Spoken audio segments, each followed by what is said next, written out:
So life after uni is pretty crap. Pretty good. Trying to get a job. You've got your degree, and apparently degrees mean nothing. Yeah, it counts for absolutely nothing. They all want 72 years experience. Yeah. They want your left kidney. Yeah. Meanwhile, you're in a coffin and you getting a job. Yeah. You know, you have to sign your pet cat over to the company before they even, just to get an interview at this point. Yeah. So here we are, on the life YouTube after scene. uni. Yeah. So we're going to talk about just uni life. Uni life. For those who haven't been, for those who have been. Let's have a little chat. Yeah. Main topic is going to be North versus South. Yeah. Now, as you can probably tell, we're both from the South. Yes, we're both really posh Southerners. Soft little Southerners. Hailing from a wonderful southeasterly town. But I went to uni somewhere where you consider extremely South and posh. Yeah. And you not so much. So do you want to tell everyone where you went to uni and give us a little lowdown? I went to the lovely market town of Huddersfield. Okay. Absolute hole. Do not go there ever in your life. No, the surrounding areas are quite nice. It's a nice little town. But you are a bit haphazard to a machete attack every now and then. Yeah, I mean, there were news stories, weren't there? Yeah. I mean, on regular night. I don't want to put people off from going to Huddersfield, but once in a blue moon, someone did take a machete into a nightclub. I mean, which is far from ideal, really. Classic, you know. When I'm thinking about, I think I've got my keys, got my phone, got my wallet. Where's my machete? Where's my mace as well? Where's my crossbow? You know. Where's my Sherman tank? Can you imagine rocking up to a club, like you get to your prom and you rock up in like a German... Fam, let me in. Can I say some ID, please? In like this great big tank. Ain't got no ID, fam. Random tangent. Anyway, North v South. North v South. So I went to uni in the city of Bath. Very posh, or as your ragga town. Ragga. To be fair, that is one comparison because Huddersfield was a big rugby town as well. Is it? Albeit rugby league. Okay. I don't know the first thing about rugby, but I know that Bath was massive for it. They had games regularly on. Yeah. You'd see a lot of people in match day shirts and very posh, very nice, gorgeous city.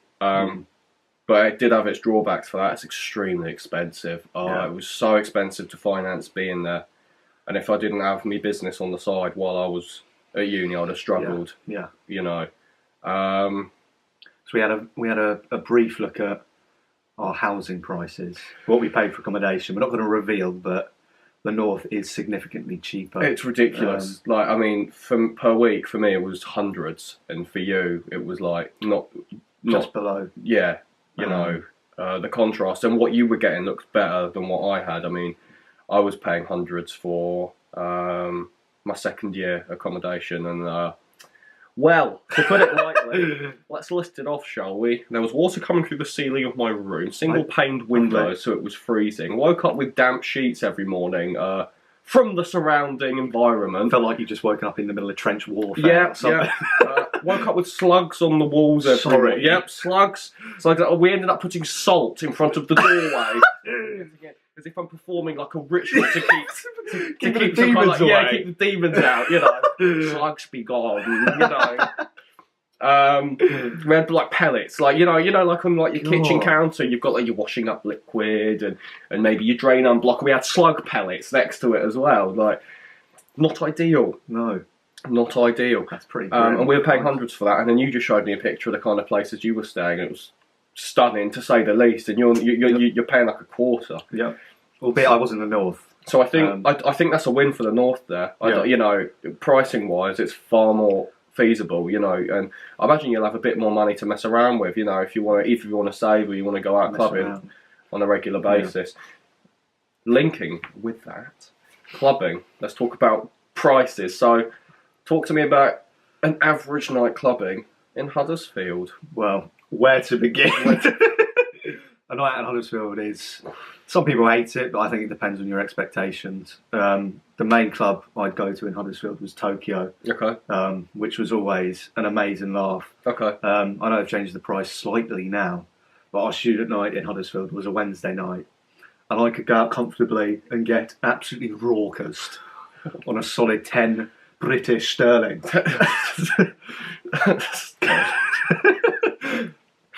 Oh, for God's sake. That's outrageous. Yeah, before that's ridiculous. Before I think midnight, it was like 99p to get in, and then your doubles you were looking at 199.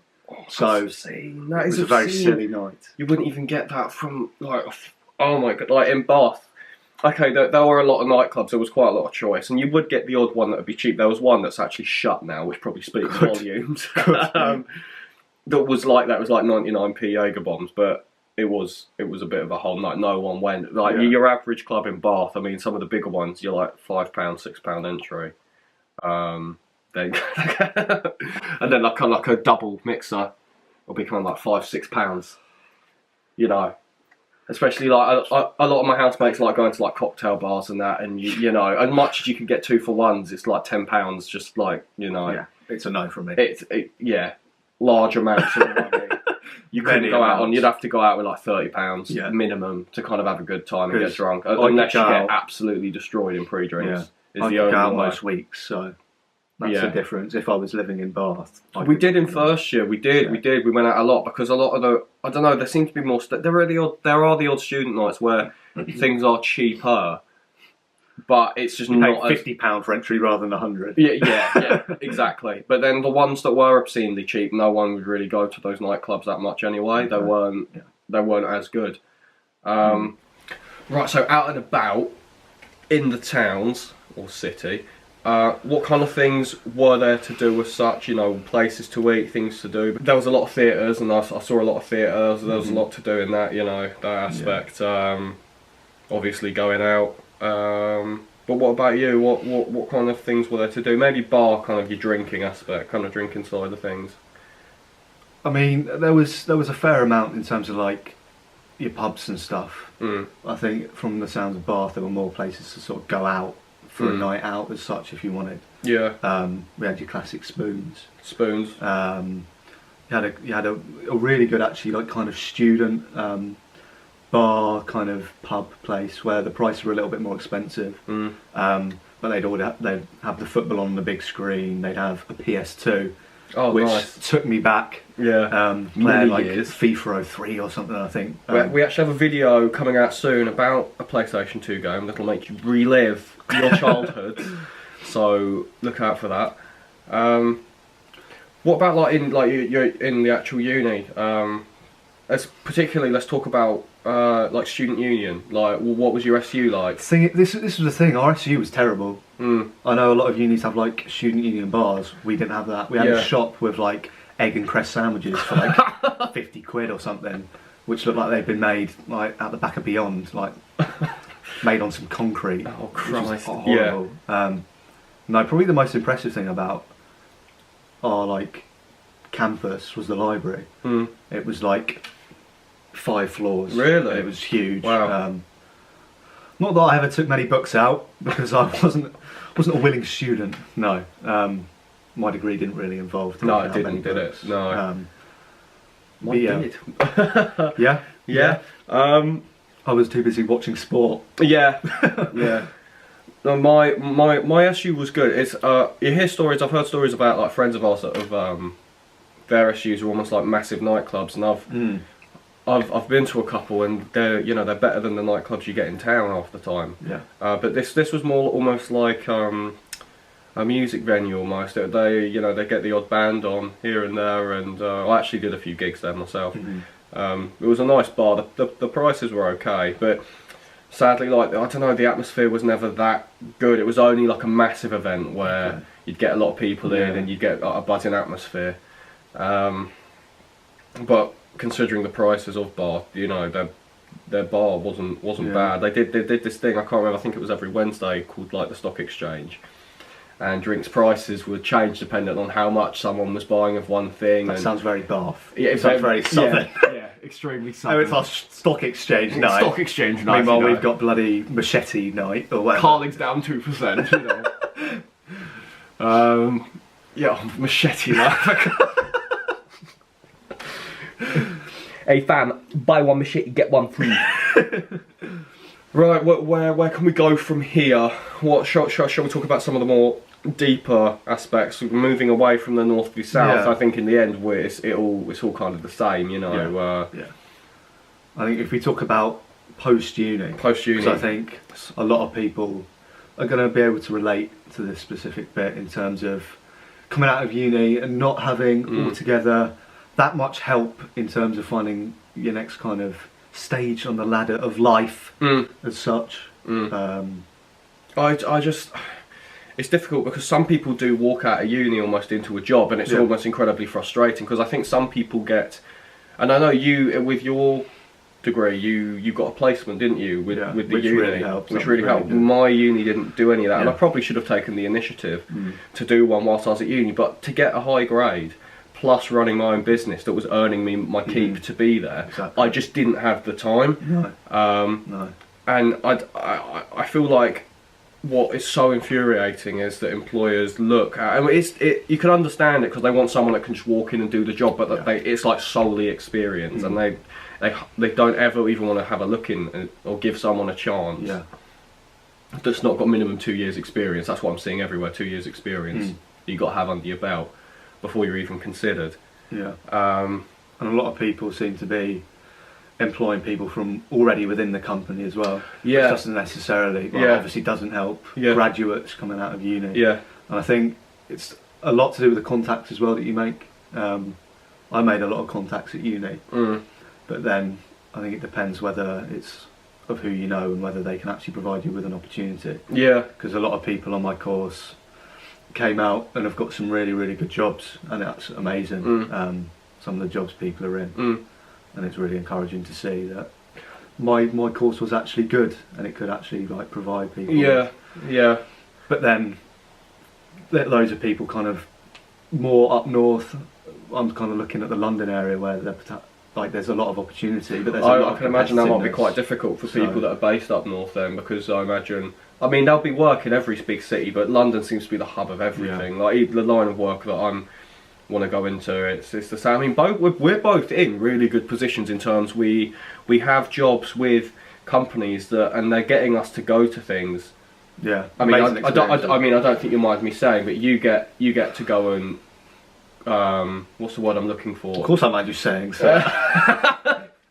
Shut up. You know, you get to go and almost write up match reports, and you get to go to Premier League games, and you're there. Like, and I'm not talking about your little ones. I mean, you're regularly working for Arsenal, which is incredible considering you support them. That must be like the dream come true. And I'm in a kind of we're in almost parallel fields because I'm doing I'm getting to my tickets paid for and travel, and I'm getting to go and review plays in London. And little stuff, but also the massive stuff as well. I've got one tomorrow. You know, massive musical that's just come out that I'm getting to go and review. But neither of us are getting paid for it because we need this experience, you know. And on the side, you know, we're having to do kind of not menial jobs. I think that belittles people's work, and I don't mean it like that. But kind of we're having to do stuff that we don't envisage ourselves doing in the long term just to keep by, pay bills, etc. etc. And I think that is hard. It's you do come out of uni after having spent so much on not just the degree, you know, the $9,000 a year, but like the living wages and everything, and you come out like 40 grand or so in debt, and you think, was it worth it? I almost see people getting into jobs just from like grinding from the moment they left school, and it's like, is it worth going? I mean, uni was an awesome experience, and I'm sure you can agree. Like, I've met some of my friends for life there. Yeah, 100%. And some of the memories are, you know, they'll stay with you forever. Forever. I think from a mental point of view, post-uni blues is a difficult thing to overcome. It's hard, especially coming back to living with your parents after living with your mates and trying to move out, but it's the price, especially because we say we live in the south. We live in a very well-off town. Yeah, it's obscene. Just to get anything, even just like a kind of like a 1-bedroom flat, it's the prices are mental. Yeah, no, the post-uni blues are bad. It's almost like you've gone from having such condensed amounts of purpose. It's this deadline, that deadline, bang, bang, bang, bang, bang, and then it's nothing. Yeah. Suddenly it's nothing. You've graduated. It's like, that's your lot. See you later. Yeah. You know. This isn't to put people off uni, by the way. No. I'm sure like so some people go. The experience we had whilst we were there was absolutely phenomenal. Yeah. I recommend it to everyone as long as you kind of know, I think, what you want to do. That's the problem. Don't just go went into it. I went to uni not fully knowing. I thought I'd decide when I was there, and now I do. I have an idea now, but it's almost because we graduated last year. You know, July time, and it's like time is passing. Time is fleeting. It's like the moment you hit. I think I'm quoting stealing someone's meme or something, but I remember seeing a tweet, and it was like, after you look forward to every birthday, like 16, 18, 21, yeet, and then and then everything past 21, it's like time is fleeting. Yeah.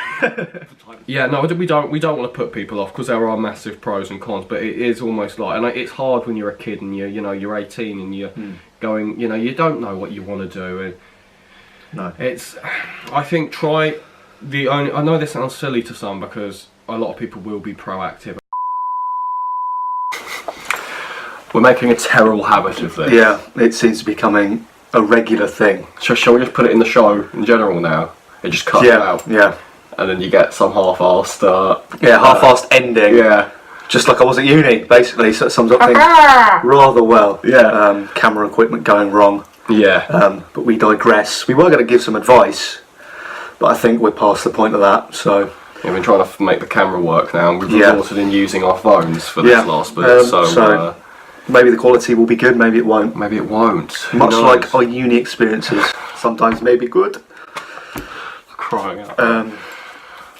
But yeah, thanks for watching. Please drop a like, subscribe, more content like this. If you've got any questions about uni, or if you've been, please drop them below. Hit us up and follow us on Twitter. Yes, at Dan and Dawes. Dan and Dawes. Goodbye. Goodbye.